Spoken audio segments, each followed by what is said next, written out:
If your guitar playing is like most airlines this holiday season, you're having a tough time making connections.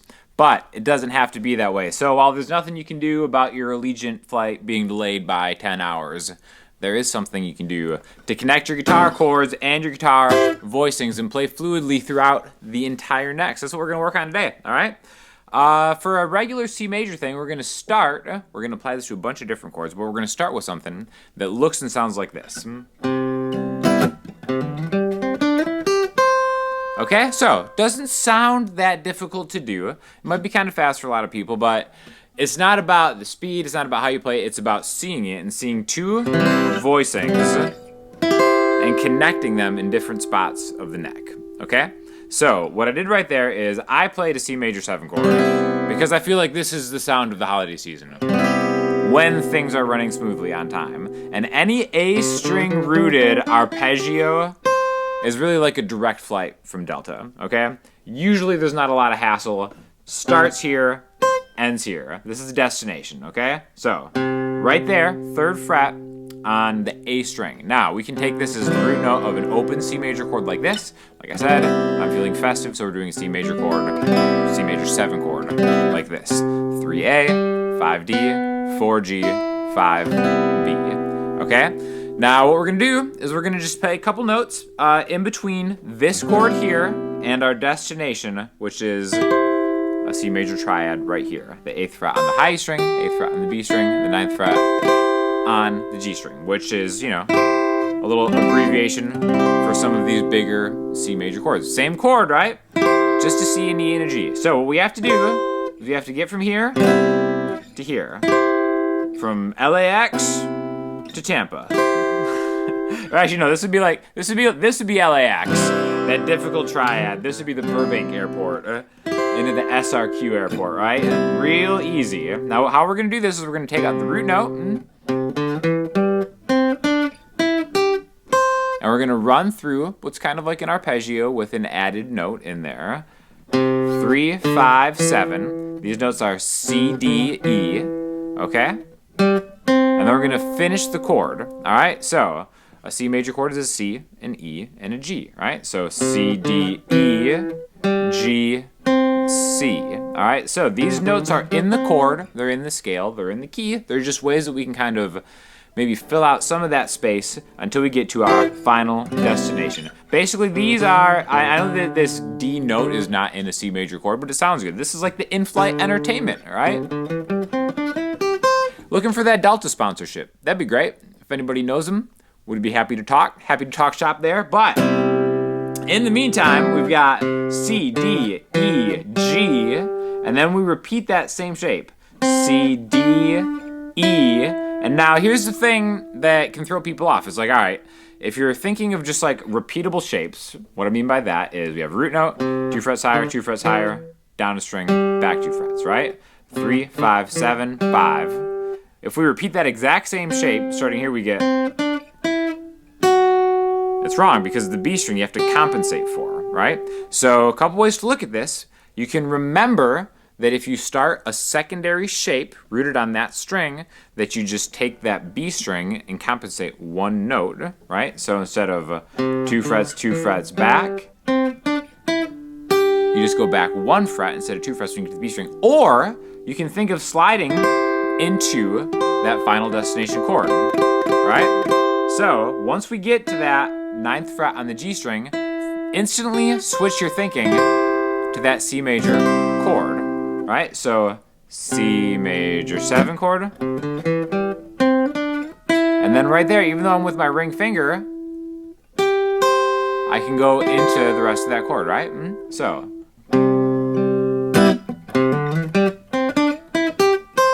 all right, now again, do it at whatever speed you want. I think it's just a good thing to kind of like map this out in your head. These can come in really, really handy in a lot of different situations. You don't have to play through the entire thing to get there, but it's good to just know those notes are available for stuff that you can do to kind of make your trip more interesting. Your trip across the fretboard. What a great metaphor we have going on today, right? So instead of going all the way through, you could just maybe take part of it.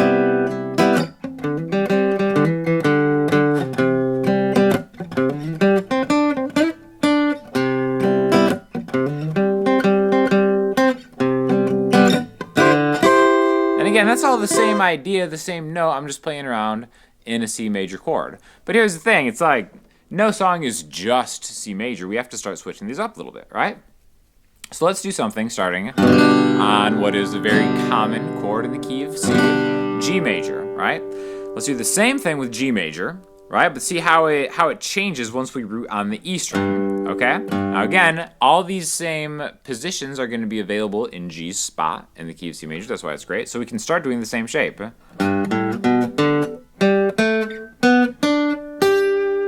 right, now we're going to end up here. I think it's good to kind of like think about the context in which we're ending up. We're ending up on the 8th fret of the B string, which we can build a G major chord around this by using that D major shape, right? So D, D sharp, E, F, F sharp, G. So now we're thinking destination-wise from here to here, okay? So the best way to connect those two is use that same kind of like arpeggio little leading thing. And then it's all right, we get here to there. There's that connection, okay? So this is another easy way to remember that thing that you have to remember with the distance between the G and the B string, how you have to compensate that extra fret just because of the way a guitar is tuned, right? So G, A, B, D. Again, there's that shape. Then we just go straight down a string to the next G. And this is totally movable because now we're rooting on the E string. So that's how it's a little bit different than the A string rooted delta flight. I think this is more of like, I think we can all agree this is like the jet blue of arpeggio runs. And the nice thing is there, it leads us right into that chord. We could end on a G note or end on a G chord, right? That's why I think it's important to make the distinction between one chord and another voicing. It gets us pretty much in the same direction of where we're going, right?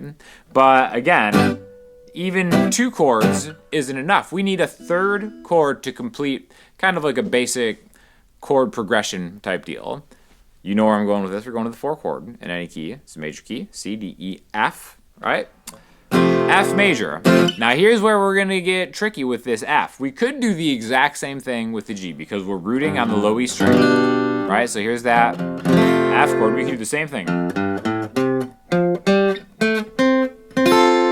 The beautiful thing is all of this stuff is movable and it works in any key. You just have to think of where we're starting. Are we rooting on the E string, getting me from a major chord from here into the higher voicing D major shape, right?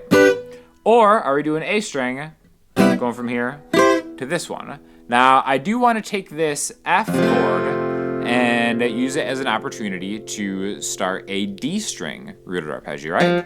Because again, here's the octave. Here's my F on the low E string. That is also an F on the D string, right? So far we did the A string one, the E string one. Now we have a great opportunity to start doing the same thing on a D string. So how we're going to do this is we're going to get from here all the way up to here, okay?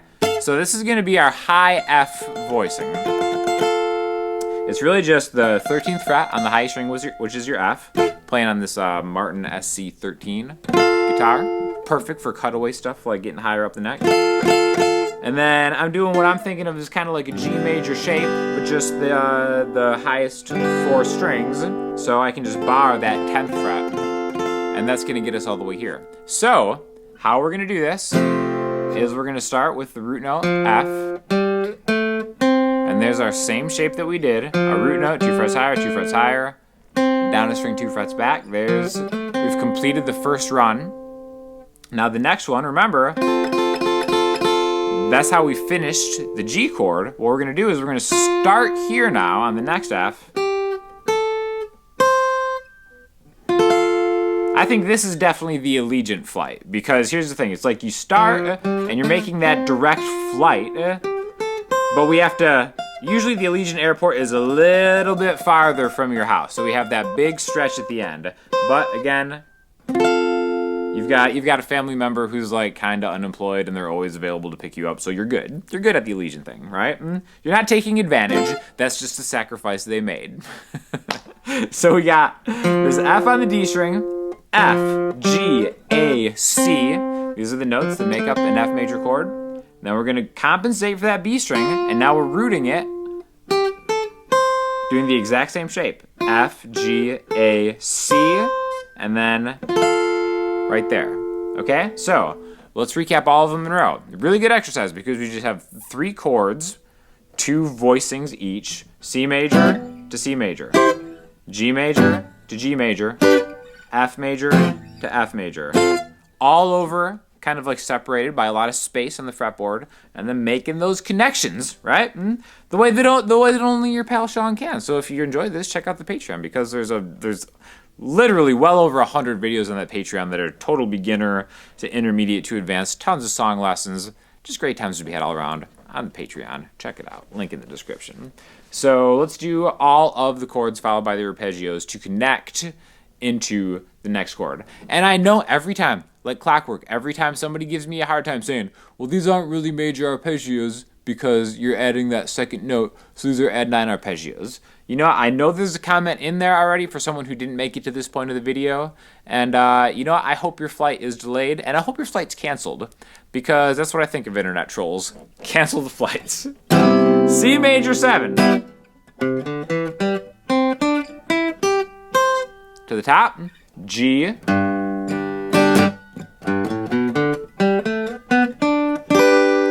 F, D string. And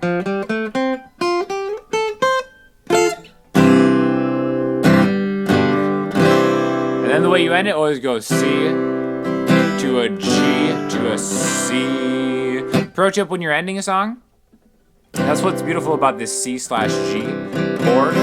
It lines up so well with this G, right? So my ring finger's on the 3rd fret, low E string, pinky's on the 3rd fret of the A string, middle finger 2nd fret of the D string, open G, pointer finger 1st fret of the B string, open E.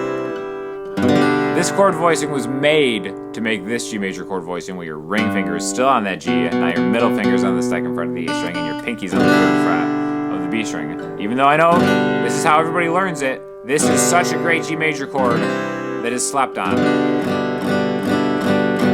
This is like the TSA pre-check of chords. I shouldn't be telling people about that because the more that people know about TSA pre-check, the less awesome it's going to be. But that's a pro tip for anybody who's made it this far into the video. The best money you could ever spend in your life, the best value ever is TSA pre-check, right?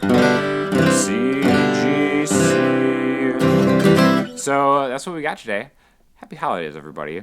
Even, you know, I've changed my mind. The spirit of the holidays, the Christmas season has gotten into my heart, and now I don't want the trolls to miss their flight. I hope you make it on time to the final destination.